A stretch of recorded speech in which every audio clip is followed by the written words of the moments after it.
आकाशवाणी रांची से प्रस्तुत है समाचार ध्वनि चित्र।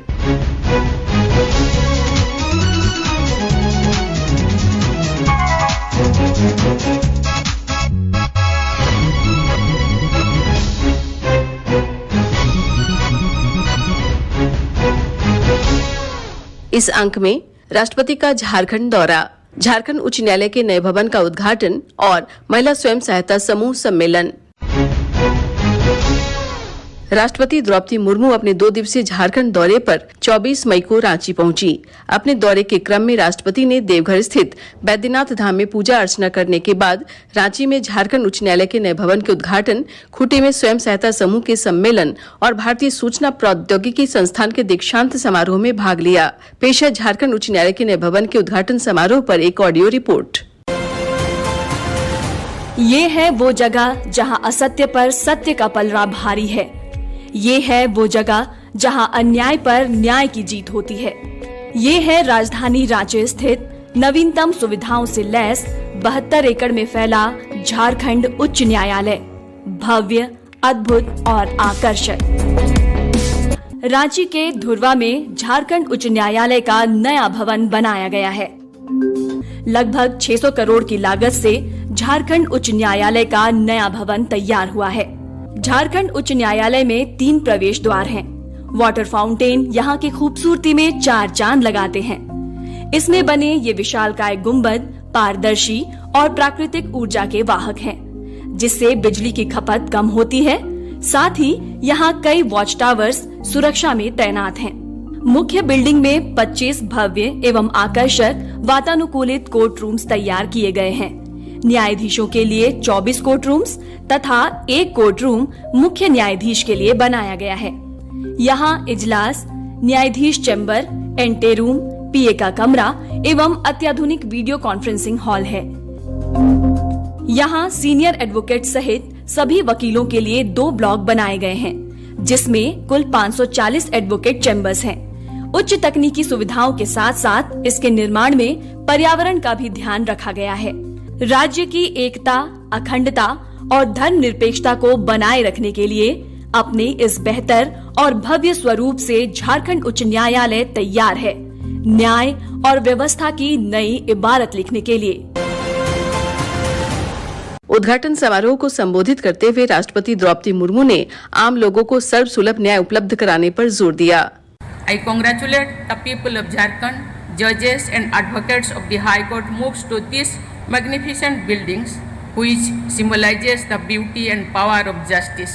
I am confident that this new building will bring with it a new energy, and the judges, lawyers, and administrative staffs will perform their duties with greater dedication, commitment, and efficiency. Before I conclude, I say something.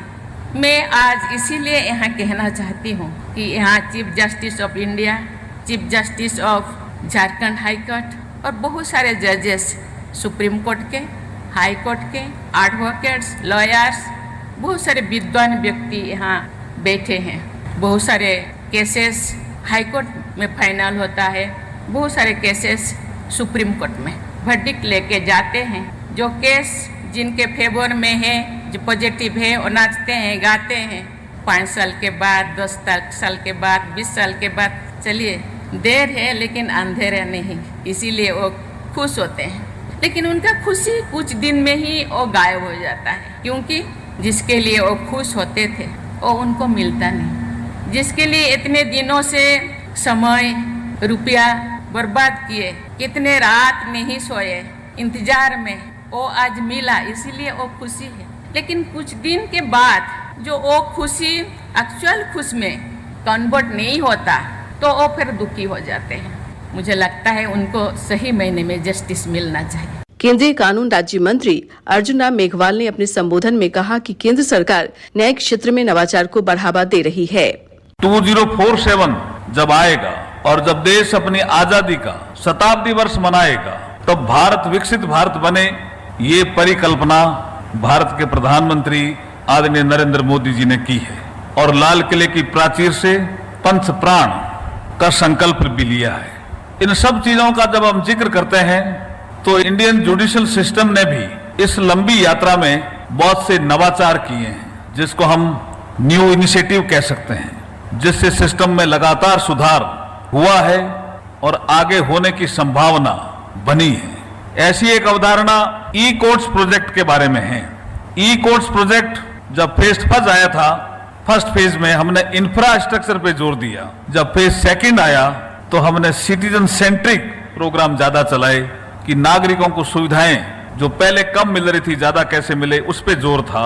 जब phase third आ रहा है तो ये बहुत एक revolution in justice delivery जैसा सिद्ध होगा, ऐसा मैं मानता हूं। दूसरा बड़ा विषय फास्ट ट्रैक कोर्ट्स, सब आपने देखा है, सुना है, ये सारे नवाचार हैं हमारे। स्पेशल कोर्ट्स, कॉमर्शियल कोर्ट्स, लोक अदालतें, ऐसे सैकड़ों हमने नवाचार किए हैं इस यात्रा में।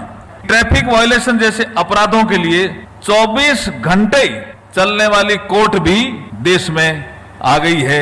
ये सब नवाचार है। कार्यक्रम में उपस्थित झारखंड के राज्यपाल सीपी राधाकृष्णन ने कहा, The new most eco-friendly green building with the state-of-art of facility will enable the High Court of Jharkhand to dispose of its duties and function smoothly and efficiently. I congratulate our Honorable Mr. Justice Sanjay Kumar Mishra ji for the efforts taken by him for ensuring the inauguration of the Jharkhand High Court building in such a short time. I made the request, no doubt he has mentioned, but he has implemented. Anybody can make a request, but that has to be get implemented. My special congratulations, and I request all of you to give a big clap to encourage the good efforts of him. मुख्यमंत्री हेमंत सोरेन ने उद्घाटन समारोह को संबोधित करते हुए कहा कि उच्च न्यायालय के नए भवन में सभी सुविधाएं उपलब्ध हैं। झारखंड उच्च न्यायालय के नए भवन का आज उद्घाटन माननीय राष्ट्रपति महोदया के करकमलों द्वारा हो रहा है। हमारे साथ साथ ये झारखंड के करोड़ों जनता के लिए एक गौरव का क्षण भी है। लगभग 165 एकड़ में फैली ये परिसर में झारखंड उच्च न्यायालय भवन का निर्माण लगभग 600 करोड़ रुपए की लागत से कराया गया है। एक आदिवासी बहुल छोटे राज्य में यह भवन तथा परिसर देश के किसी भी उच्च न्यायालय के भवन तथा परिसर से बड़ा है। मुझे आशा है कि झारखंड जहां आदिवासी, दलित, पिछड़े, गरीब लोग की बहुलता है, उन्हें सरल, सुलभ, सस्ता तथा तीव्र न्याय दिलाने की दिशा में यह संस्था एक मील का पत्थर साबित होगा। संविधान दिवस के अवसर पर माननीय राष्ट्रपति महोदया द्वारा पूरे देश के जेलों में बंद विचाराधीन कैदियों की बढ़ती संख्या पर अपनी चिंता व्यक्त की गई थी। झारखंड में भी छोटे छोटे अपराधों के लिए बड़ी संख्या में गरीब, आदिवासी, दलित, अल्पसंख्यक एवं कमजोर वर्ग के लोग जेलों में कैद हैं। गत वर्ष हमने एक अभियान चलाकर इनमें से लगभग 3,400 से अधिक मामलों का निष्पादन कराया गया है। इस अवसर पर सर्वोच्च न्यायालय के मुख्य न्यायाधीश न्यायमूर्ति DY चंद्रचूड़ ने कहा, झारखंड उच्च न्यायालय की नई इमारत का शुभारंभ भारत के न्याय प्रणाली के इतिहास और भविष्य को उज्ज्वलित कर रहा है। न्यायालयीन भवन के माध्यम से हम आज के अवसर पर सामाजिक न्याय एवं संवैधानिक मूल्यों का संरक्षण अपने आप को करने के लिए समर्पित करते हैं। ईंट और पत्थर में बनी इमारत अपने आधुनिक सौंदर्य से आधुनिक राज्य और आधुनिक राष्ट्र का प्रतीक बन सकती है। सजा होने के पहले हजारों नागरिक छोटे अपराधों के लिए कारागारों में बंदी रहते हैं, अक्सर महीनों या सालों तक। उनके पास न ही साधन है न ही साक्षरता। यदि न्याय प्रणाली में उनको न्याय शीघ्रता से मिल न पाए तो उनकी आस्था कैसे बने रहेगी। प्रिजम्पशन ऑफ इनोसेंस न्याय व्यवस्था का मूलभूत सिद्धांत है। उस सिद्धांत को जमानत के मामलों में प्रत्यक्ष रूप में हमें अपने सामने रखना चाहिए। जिला और सत्र न्यायालयों को सक्षम बनाना उच्च न्यायालय और सर्वोच्च न्यायालय का कर्तव्य है। झारखंड उच्च न्यायालय के मुख्य न्यायाधीश न्यायमूर्ति संजय कुमार मिश्रा ने कार्यक्रम को संबोधित करते हुए कहा, This is a new beginning in the history of Jharkhand, and I am sure that this magnificent and grand structure will help us in effectively discharging our unique responsibility and powers conferred us by the Constitution of India. I am confident that the new state-of-art building will help and facilitate the judges, advocates and other stakeholders of the justice dispensation system in securing the social, political and economic justice to all our citizens. Now that the building is functional, it only marks a beginning with a larger and greater objective to be achieved in the future. That is doing justice to the people. In this connection, I am reminded of a Hindi couplet. जीवन में असली उड़ान अभी बाकी है, हमारे इरादों का इम्तिहान अभी बाकी है, अभी तो नापी है सिर्फ मुट्ठी भर जमीन, अभी सारा आसमान बाकी है। केंद्रीय जनजातीय मंत्रालय द्वारा पिछले गुरुवार को खूंटी में महिला स्वयं सहायता समूह का सम्मेलन आयोजित किया गया। कार्यक्रम में राष्ट्रपति द्रौपदी मुर्मू और केंद्रीय मंत्री अर्जुन मुंडा उपस्थित रहे। पेश है सम्मेलन के विषय में एक ऑडियो रिपोर्ट। किसी भी देश की उन्नति और पहचान उस देश के सुदूर इलाकों में रहने वाले आर्थिक और सामाजिक रूप से वंचित नागरिकों, जनजातीय तबकों और स्थानीय निवासियों के सम्मान और उनके चेहरे पर फैलती मुस्कान से तय होती है। राष्ट्रपति श्रीमती द्रौपदी मुर्मू, प्रधानमंत्री श्री नरेंद्र मोदी और जनजातीय कार्य मंत्री श्री अर्जुन मुंडा के नेतृत्व में जनजातीय कार्य मंत्रालय भारत सरकार सफलता के इस लक्ष्य की ओर निरंतर अपने कदम बढ़ा रहा है। साथियों, वन धन योजना हो, वनोपज को एमएसपी के दायरे में लाना हो या बहनों की संगठन शक्ति को नई ऊर्जा देना, ये जनजातीय क्षेत्रों में अभूतपूर्व अवसर पैदा कर रहे हैं। आदिवासी भाई बहनों की लगातार बेहतर होती जीवन गुणवत्ता में इन्हीं योजनाओं और उसके तहत उठाए गए कदमों का योगदान है।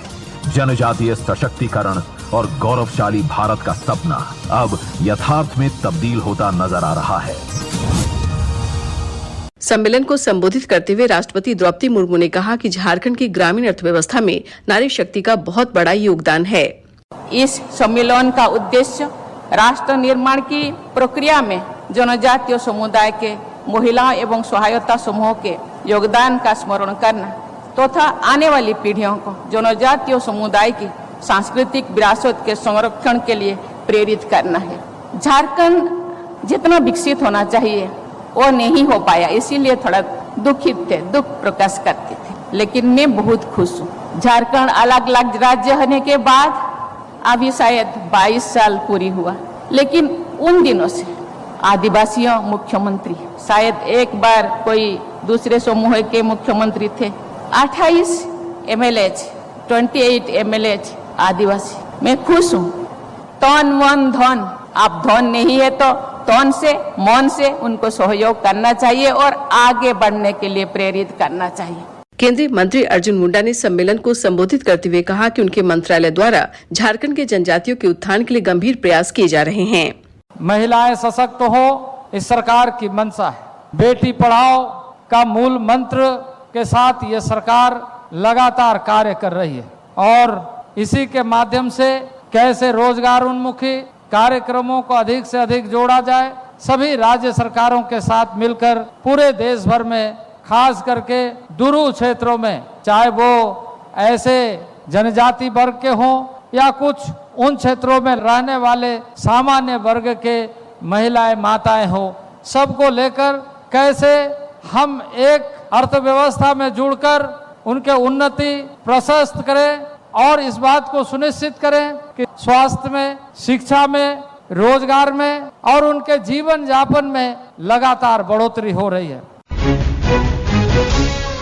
इसके साथ ही आकाशवाणी रांची से समाचार ध्वनि चित्र का आज का संस्करण समाप्त हुआ।